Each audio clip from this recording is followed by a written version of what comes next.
आप देख रहे हैं उत्तराखंड प्राइम और मैं हूं आपके साथ आयुषी नेगी। तो छावला मामले में दिल्ली के उपराज्यपाल की तरफ से पुनर्विचार याचिका को सीएम पुष्कर सिंह धामी का इस पर बयान सामने आया है और मुख्यमंत्री ने इसके लिए उपराज्यपाल का धन्यवाद दिया है। इसके साथ ही मुख्यमंत्री ने कहा कि सरकार पीड़ित परिवार के साथ खड़ी है।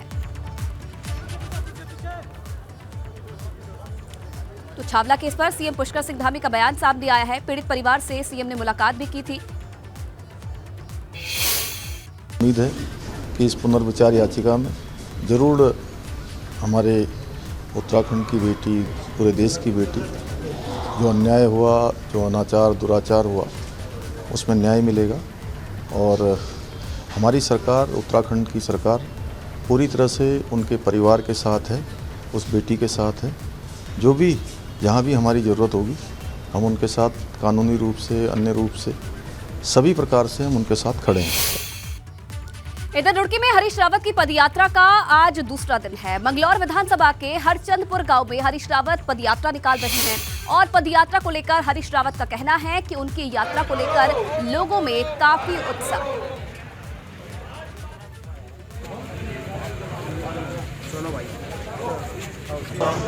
पूर्व मुख्यमंत्री हरीश रावत जी की आज दूसरे दिन की यात्रा शुरू हो चुकी है। निजामपुर से यात्रा का आगाज हो रहा है। आप देख सकते हैं कि पूर्व मुख्यमंत्री जो हरीश रावत है वो यात्रा निकाल रहे हैं। निजामपुर ये गांव है जहां पर ये यात्रा निकाली जा रही है। काफ़ी जो संख्या में यहाँ जो कांग्रेसी मौजूद है उनसे बात करते हैं कि आज हरीश रावत जी आज यात्रा का दूसरा दिन है, क्या कहना चाहेंगे आप? आज ये बहुत उत्साहपूर्ण वातावरण है और कल भी एक ज़बरदस्त उत्साहपूर्ण यात्रा रही। आज भी भारत जोड़ो की भावना के साथ लोग मानसिक रूप से जुड़े हुए हैं, मन से जुड़े हुए हैं और इसलिए जो है ये जो राहुल जी के नेतृत्व में पूरे देश में चल रही है, अब वो धीरे धीरे हर गांव, मोहल्ले, कस्बे की यात्रा बन रही है। और उत्तराखंड चैप्टर में भी हमने कल उदलहेड़ी से शुरू किया है और इसका 25 तारीख को हम धनपुरा में अंबेडकर जी की मूर्ति के सामने समापन करेंगे। रावत जी, आप जनता के बीच जा रहे हैं इस यात्रा के दौरान, कितना उत्साह मिल रहा है इसमें जनता को? लोगों का बड़ा समर्थन मिल रहा है। हमारे साथियों में, वरिष्ठ नेताओं में सब में जोश है। सब लोग एकजुट होकर के इस यात्रा में चल रहे हैं और लोगों में भी उत्साह है यात्रियों को देख करके। और सबसे बड़ी बात यह है कि आजकल गन्ना कटाई का समय है और गेहूं बुआई की तैयारी हो रही है, तो ये ऐसे समय में भी यात्रा में लोग सम्मिलित हो रहे हैं और स्वागत कर रहे हैं, इंतज़ार कर रहे हैं यात्रा का। उसके लिए मैं लोगों का बहुत आभारी हूँ। रावत जी, हरिद्वार सांसद निशंक कह रहे हैं कि अब यात्रा कोई फ़ायदा नहीं है, कांग्रेस बिखर चुकी है, क्या कहना चाहिए? निशंक जी शंकित हैं, इसका मतलब है, और उनको शंकित होना चाहिए। तो जिस तरह से अब मसूरी में धामी सरकार का चिंतन शिविर चल रहा है, उसमें क्या कहना चाहिए? अभी तो यदि कांग्रेस सब जगह से इसी तरीके से यात्राएं निकलेंगी तो फिर भाजपा जो है चिंतनी में रहेगी और स्वाभाविक है यदि वो चिंतन नहीं कर रहे हैं तो इसका मतलब है कि हम कुछ कर ही नहीं पा रहे। तो उनको चिंतन कर रहे हैं और उनको चिंतित करना हमारा विपक्ष के रूप में कर्तव्य है। और इससे पहले कल जब हरीश रावत ने पदयात्रा की शुरुआत की तब कैसा नजारा था, अब आपको दिखाते हैं।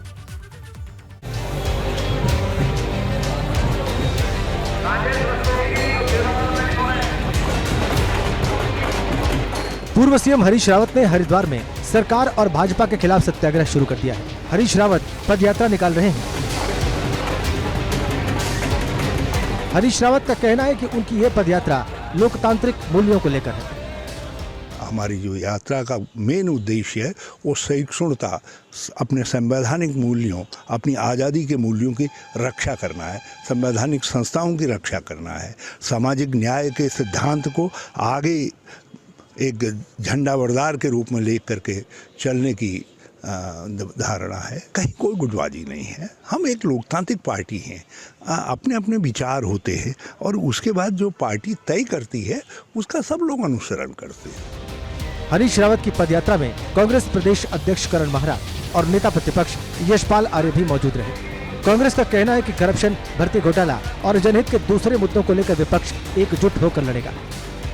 इस तरीके से अंकिता मर्डर केस हुआ है, बेरोजगारी बढ़ी है, जिस तरीके से भर्ती घोटाले में हैं, उन सबको लेकर जनता को जागरूक करने की नीयत से हम सब ये काम कर रहे हैं और राहुल जी की यात्रा को समर्थन देने की नीयत भी इस पे है, क्योंकि जिन राज्यों से राहुल जी नहीं गुजर रहे उनमें हम लोगों से कहा गया है कि हम अपने अपने विधानसभाओं में अपनी राज्यों में इस तरीके की यात्रा निकालें। तो माणा से हमने इसकी शुरुआत की थी। चाहते हैं कि देश में अमन कायम हो, शांति कायम हो, भाईचारा बना रहे और जो धर्म को जाति के नाम पर बंटवारा चाहते हैं उनको मुंहतोड़ जवाब ये यात्रा दे रही है। देखिए, कांग्रेस बड़ा परिवार है और हम परिवार का हिस्सा हैं और सब लोग अपना काम कर रहे हैं, कांग्रेस को मजबूत कर रहे हैं और हमारा लक्ष्य यह है कि 2024 का जो चुनाव है कांग्रेस मजबूती के साथ उत्तराखंड में उभर कर आए और कांग्रेस के हमारे सांसद चुन के आए, हमारा संकल्प भी है। हालांकि कांग्रेस कितना एकजुट है ये कहना अभी मुश्किल है। कहावत है कि हाथी के दांत दिखाने के लिए अलग और खाने के अलग होते हैं। ये कहावत उत्तराखंड कांग्रेस के नेताओं पर भी फिलहाल सटीक बैठ रही है, क्योंकि कांग्रेस नेताओं के अलग अलग कार्यक्रम गुटबाजी की गवाही दे रहे हैं। एबीपी गंगा के लिए रुड़की से विनीत त्यागी की रिपोर्ट।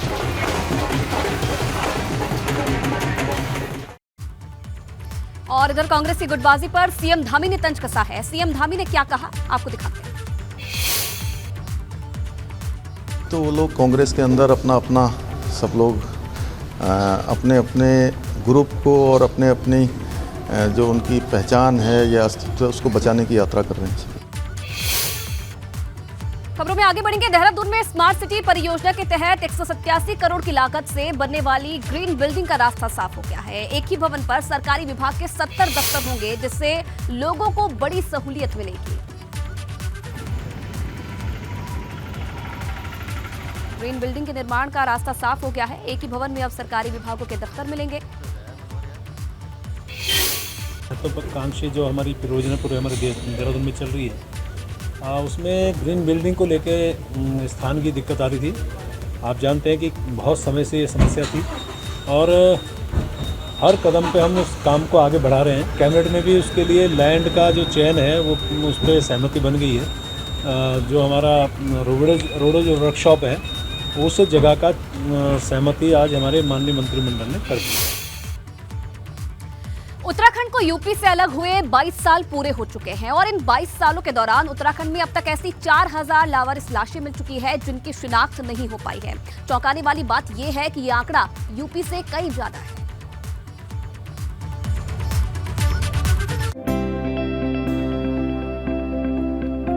उत्तराखंड, जिसे देवभूमि कहा जाता है, यहाँ की शांत वादियां हर किसी को सुकून देती हैं।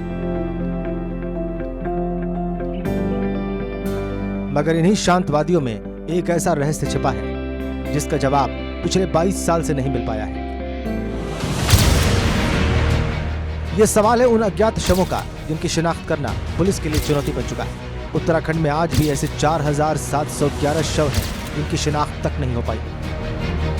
अन्य राज्यों की तुलना में इतने अधिक संख्या में उत्तराखंड में अज्ञात शवों का मिलना अपने आप में कुछ बड़ी आपराधिक गतिविधियां हैं जो उत्तराखंड में हो रही हैं। इन तमाम सवालों के बीच इन 22 सालों में 4700 से अधिक अज्ञात शव अभी तक पूरे प्रदेश में मिल चुके हैं। पुलिस की कोशिश रहती है कि इन अज्ञात शवों को वो आइडेंटिफाई कर सके, लेकिन अभी तक जितने भी पुलिस की कोशिश रही वो खास तौर पर सफल होती हुई दिखाई नहीं दी। अभी तक अल्मोड़ा में 29, बागेश्वर में 27, चमोली में 72, चंपावत में 152, देहरादून में 820 लावारिस शव बरामद हो चुके हैं, जबकि हरिद्वार में 1396, नैनीताल में 594, पिथौरागढ़ में 19 और पौड़ी में 326 शव मिल चुके हैं। रुद्रप्रयाग में 623, टिहरी में 217, उधम सिंह नगर में 379 और उत्तरकाशी में 49 शव मिल चुके हैं। हमारा पूरा SOP है, प्रोटोकॉल्स है। जब कोई भी मिसिंग होता है पर्सन्स का, हमारे एक प्रोटोकॉल के हिसाब से उस पर पूरा हमारा वो कर लेते हैं।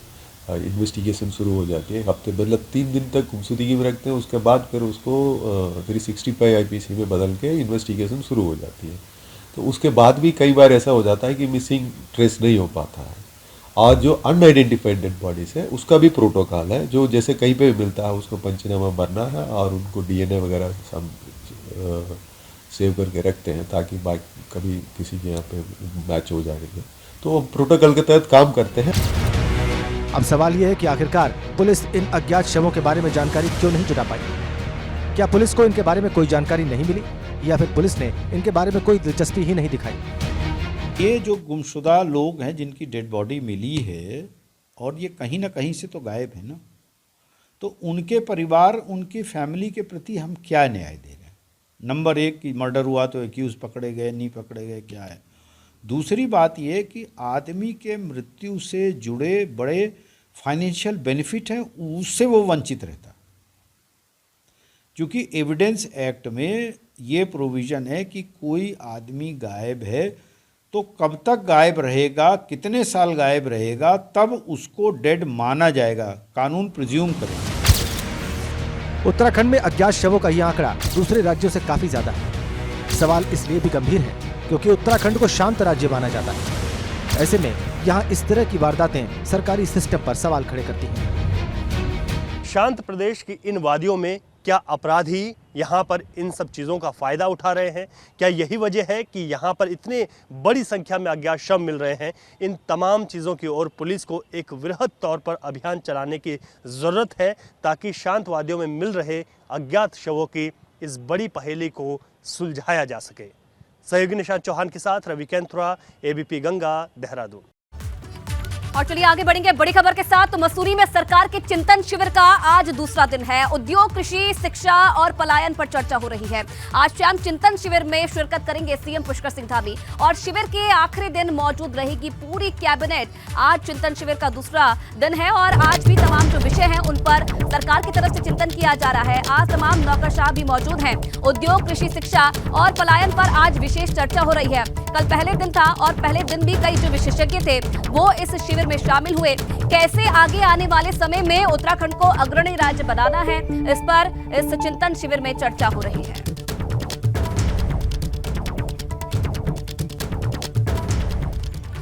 तो एक कहावत तो आपने जरूर सुनी होगी कि अंधेर नगरी और चौपट राजा, और ये कहावत उत्तराखंड में भी सटीक बैठ रही है। दरअसल डॉक्टर साहब पीकर ड्यूटी पर आते हैं और उनकी कोई कुछ भी नहीं बिगाड़ पाता है, और ऐसा एक मामला कर्णप्रयाग में सामने आया है। क्या है पूरा मामला, इस रिपोर्ट में देखिए।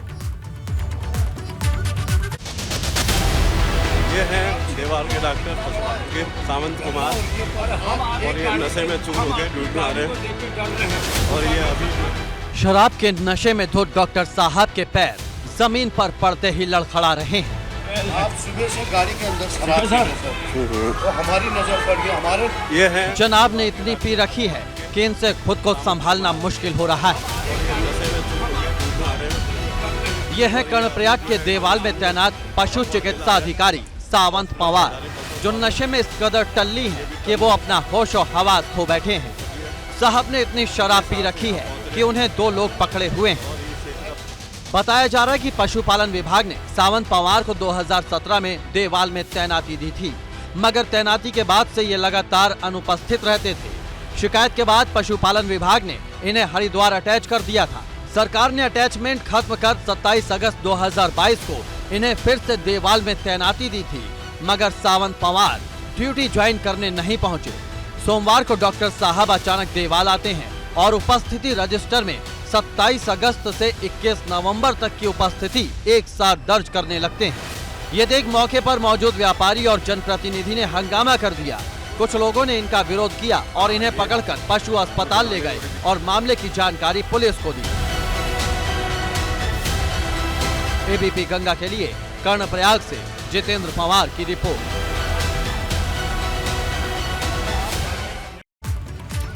इधर पिथौरागढ़ में पर्यटकों की कमी की वजह से केएमवीएम को काफी नुकसान हो रहा है।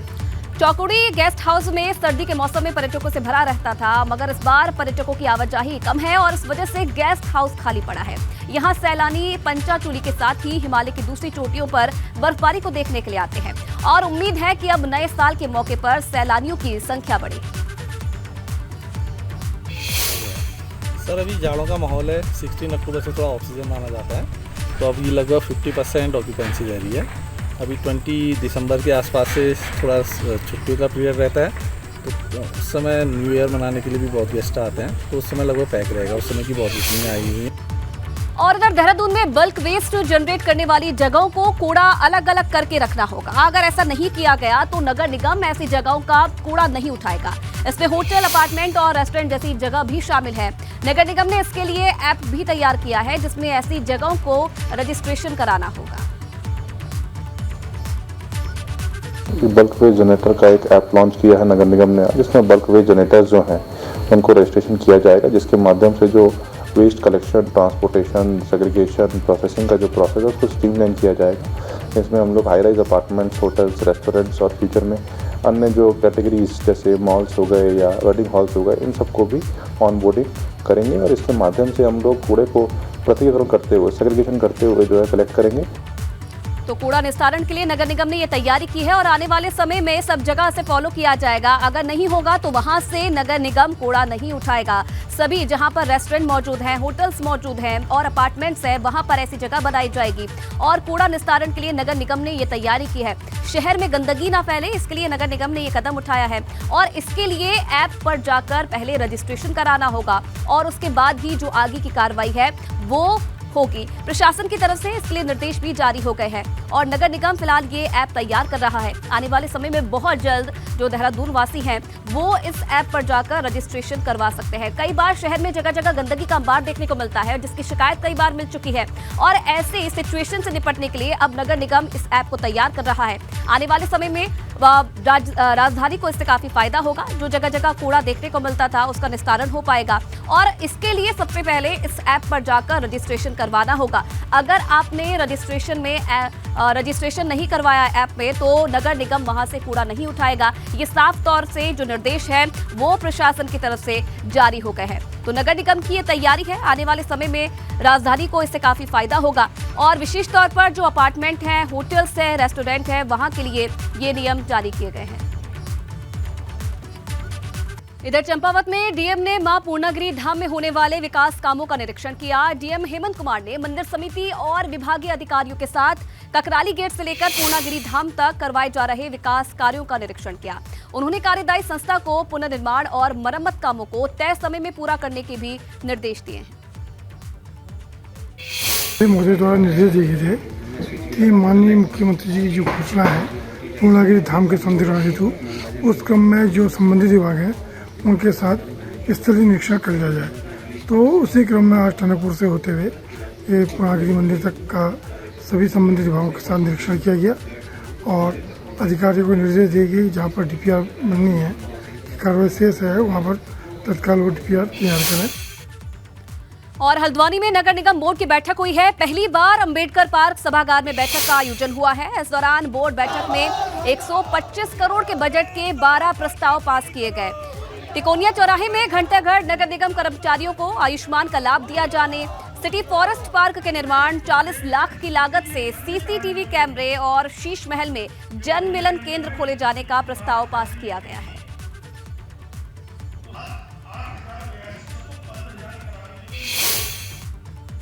वहीं हल्द्वानी पहुंचे भाजपा के प्रदेश महामंत्री आदित्य कोठारी का पार्टी कार्यकर्ताओं ने स्वागत किया। आदित्य कोठारी पहली बार कुमाऊं कार्यालय पर पहुंचे थे और इस दौरान आदित्य कोठारी ने पदाधिकारियों के साथ बैठक भी की और आगामी चुनाव की रणनीति पर चर्चा की है। साथ ही निकाय और 2024 के लोकसभा चुनाव के लिए तैयार रहने के निर्देश दिए।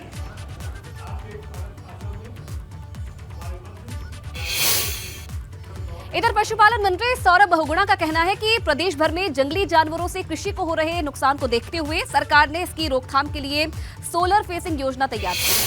उरेडा को जारी कुल बजट का 70% खर्च फसलों को हो रहे नुकसान को बचाने में किया जाएगा। उन्होंने ये भी कहा कि सरकार मत्स्य पालन को भी बढ़ावा देने के लिए छोटे छोटे समूह के टैंक बनाने के लिए सहायता धनराशि उपलब्ध करा रही है। एकजुट होकर काम कर रहे हैं और मुझे पूरी उम्मीद है अच्छा काम भी किया है। एसएसपी ने मुझे बताया कि 10 किलो उन्होंने चरस पकड़ी है, कुछ लोगों को उन्होंने चालान किया है, कुछ लोगों को उन्होंने अरेस्ट किया है। तो लगातार पुलिस का अभियान चल रहा है। मुझे लगता है कहीं ना कहीं हम इसको पूरी तरीके से ख़त्म करने में सक्सेसफुल रहेंगे। हमारा जो क्षेत्र है वो दूरस्थ क्षेत्र है, एक हमारे पर्वतीय क्षेत्र है और वहाँ पर पशुपालन की बहुत अपार संभावनाएँ हैं। हमारे मिल्क जो आज सुबह हमने बात करी, दुग्ध की बहुत अच्छी संभावना है, कृषि की संभावनाएँ बहुत अच्छी है। यहाँ पर कीवी में लोग डाइवर्सिफाई करे हैं। तो मेरे ख्याल से ये 3 ऐसे सोर्सेज हैं जिनको अगर हम टैप करें टूरिज़्म के रूप से एक बहुत अच्छा सोर्स बन सकता है। वहीं रुद्रप्रयाग में प्रेम प्रसंग में एक महिला की हत्या कर दी गई। पुलिस का कहना है कि आरोपी शख्स का महिला से प्रेम प्रसंग था और इसी दौरान उसने महिला को जहर देकर मार दिया। पुलिस का कहना है कि दोनों के बीच पहले विवाद हुआ और उसके बीच इस युवक ने महिला को मार दिया।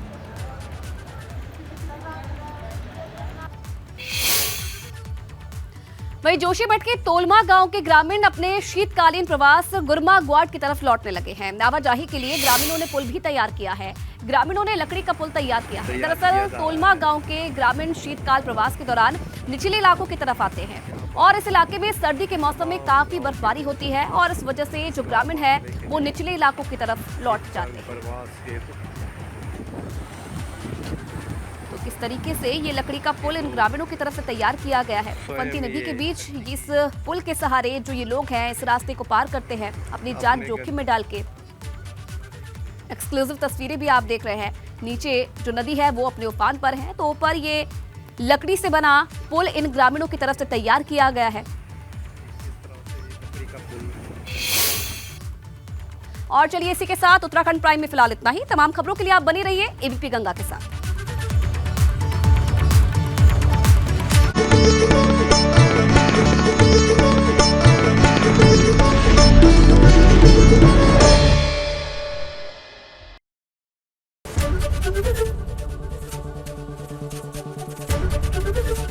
एबीपी गंगा, खबर आपकी, जुबान आपकी।